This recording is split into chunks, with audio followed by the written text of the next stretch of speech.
নারায়ণগঞ্জে শিল্প খাতে অস্থিরতা বেড়েই চলছে। গত ৫ আগস্ট সরকার পতন ও শেখ হাসিনার দেশত্যাগের পর থেকে নানামুখী সমস্যা দেখা দিয়েছে।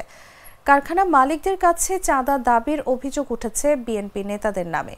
এলসি খুলতে না পারা, উদ্দেশ্য প্রণোদিত রাজনৈতিক মামলা, রাজনৈতিক দলের নাম ভাঙিয়ে চাঁদাবাজি, শ্রমিক অসন্তোষ ও অর্ডার বাতিল হয়ে যাওয়া সহ নানা সমস্যার কারণে শিল্প মালিকরা বিপাকে রয়েছেন। সংশ্লিষ্টরা বলছেন অনেক ব্যবসায়ী এলসি করতে পারছে না, যার কারণে কটন ক্রাইসিস সৃষ্টি হয়েছে। আর কটন ক্রাইসিসের কারণে সুতার দাম বেড়ে গেছে। অনেক স্পিনিং মিল সুতা দিতে পারছে না। সুতা যদি না থাকে তাহলে অর্ডার নেওয়া যাবে না।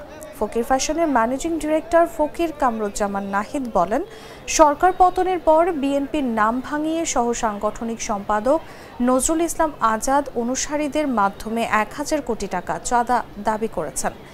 আমরা ছাড়াও ২,৫০০-এর বিভিন্ন কোম্পানি থেকে তিনি ৩ কোটি ৫ কোটি টাকা চাঁদা আদায় করছেন।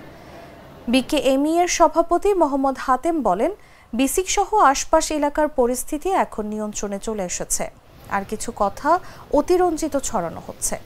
সব পর্যায়ে চাঁদাবাজি বন্ধ করতে চেম্বার ও বিকেএমই সোচ্চার থাকবে। জেলার আইন শৃঙ্খলা সভায় বিষয়টি উপস্থাপন করা হবে।